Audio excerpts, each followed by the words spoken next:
Hi guys, Steph here. Now, as I keep saying to you people, especially on the pen haul videos, if there's anything of interest down below, get in touch. So, two people from my last small weekend pen haul actually got in touch. They saw pens that they obviously like, and these are two pens that were reserved, subject to a good clean-up service, etc. Now, the first one was this particular pen here. There you go. What a lovely pen as it is. You can see nice and clean, won't need a lot of work. And here's that pen again in question. Comes in the original case, as you can see, in this sort of red or pink case. It's got the Waterman to the lid there. We've got the original instructions, as you can see there. Well, I doubt they're still, that in guarantee still current, but you can see it's a Waterman 88, and it says here, with a Jif-matic fingertip filling action. And it gives you the instructions there, how to fill the pen. So let's pop the case to one side, and once again, here's that lovely pen, and you can see it comes in this lovely teal blue colour. And what we've got, as it said on the instructions, we've got a Waterman 88. In fact, if I show you the barrel chalk marks, you can see it says 88 SL medium, and it's got 70 shillings and an FRP, which presumably means French retail price, because this pen was made in France.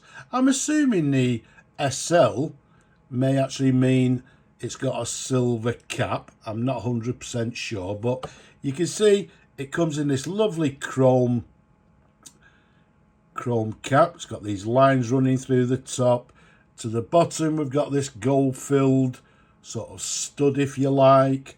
If we go to the cap again, it's got this nice long Waterman. You can see it's got the word Waterman there.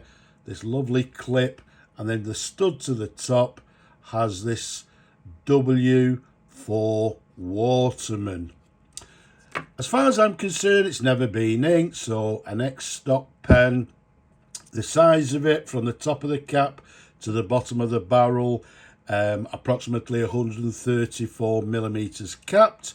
Slight taper to the barrel, but around this area, approximately 11 millimeters in diameter. And this particular pen came from the, well, what they termed at the time as Jif Waterman, again made in France, and made around, I would say, about the 1950s, maybe getting into early 1960s. But as you can see, a stunning example. Now, it's got a friction cap there. So if we take the cap off for you, show you the pen in a couple of different angles.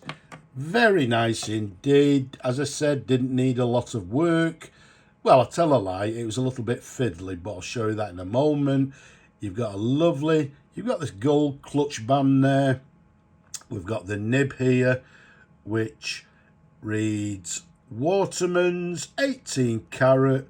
It's the number 3 nib, and then to the very bottom it says France. There's a sideways view for you, and then there you go, you can see the feed underneath.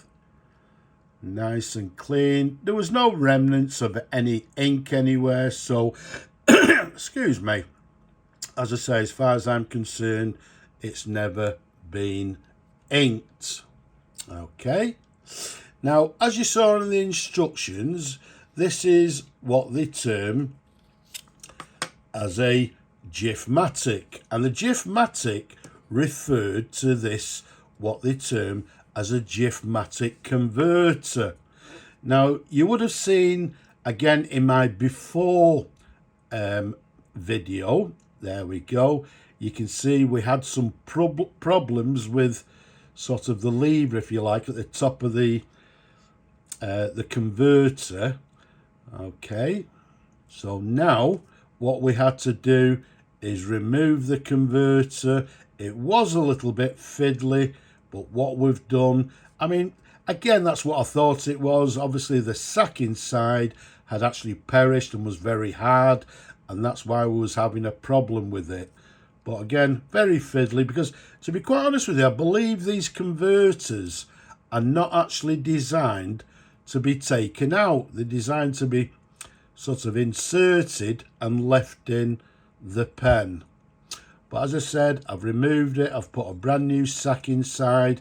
And if we open this sort of little, what they term as like a little flag-like door, okay, you can see now, as it should, it springs back into place. So what actually happens as you pull this little, if you like, flag door, there's a pressure bar inside that squeezes the sack inside. But whereas before we had a problem, there you go, that's how it should be. So we've got a brand new sack in the pen, so in full working order. Okay, now because I've put a brand new sack in the pen, I'm not going to fill the pen, because I'm going to leave that pleasure to the new owner. But yeah, it'd be interesting to see how the pen writes. So what I'm going to do, I'm going to just simply do a dip test. So what we've got is a Waterman's. As we said, this is the 88 SL. Does that mean silver? We're not too sure. Made in France, and made in France around about sort of the 1950s, maybe the early 1960s. But it's writing very nicely indeed. Does it have any flecks?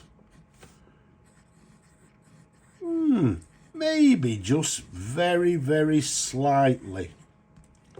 Okay, so let's clean that nib. And what we'll do, we'll flush that nib out before we ship the pen. But it's a medium nib, writing very nice. I would say maybe writing slightly on the fine side of medium, with a little bit of flex to the pen.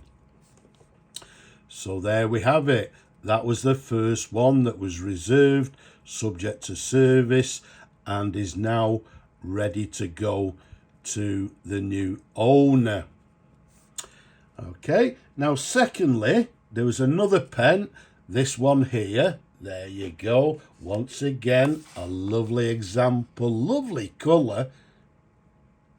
And here it is again.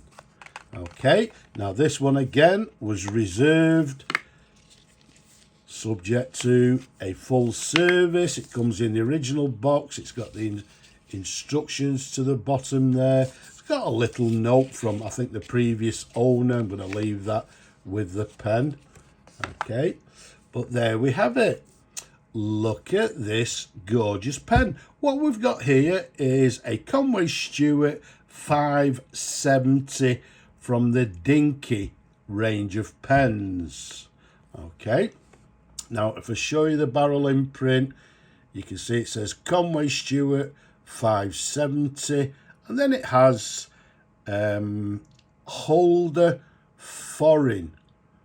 Okay, so I'm assuming when it says holder, it refers to the section and maybe the nib. But what a gorgeous colour. Now these particular range of pens, if you like, were called the Lumina pens.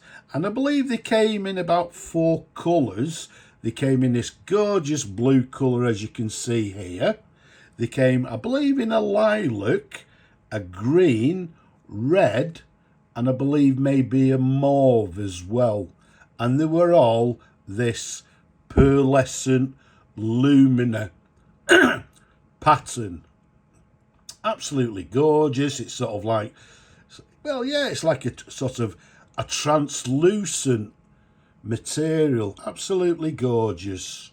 The size of this particular pen, approximately from the top of the cap to the bottom of the barrel, around about 115 millimeters capped. Around the barrel, 9 millimeters in diameter. Comes with gold filled trim. Again, we've put a brand new sack in it. So there we go. There you go.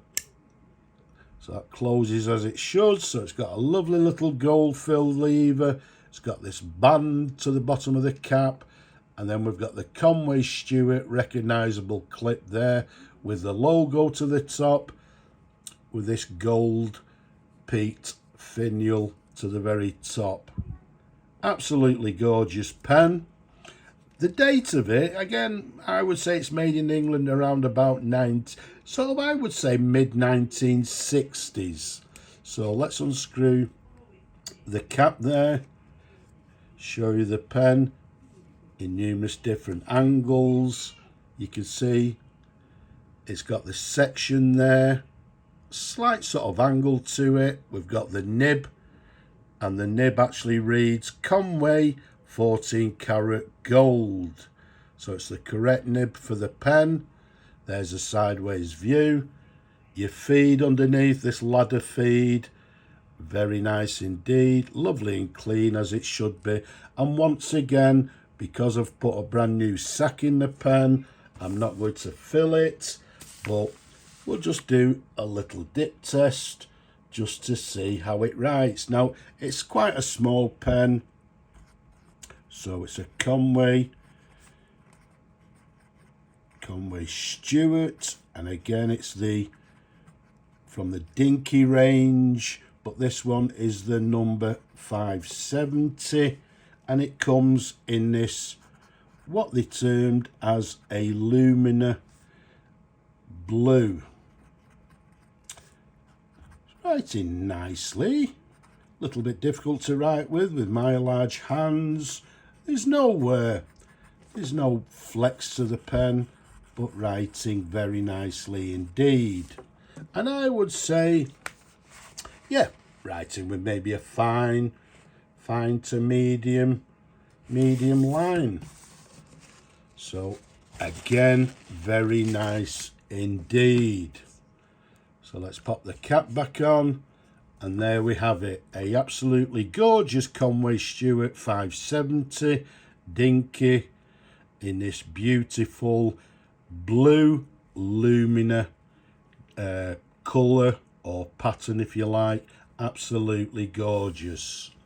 So there we have it. That's another one that is ready now to go into the post to the new owner. So as these two people, anything of interest, you know what to do. Down below, get in touch. But for now, I hope you've enjoyed looking at these pens as much as I enjoy showing them to you. Don't forget, down below, leave a comment, give the video a thumbs up. Don't forget to subscribe as well. But for now, Slava Ukraini from me and these lovely pens. Bye-bye for now.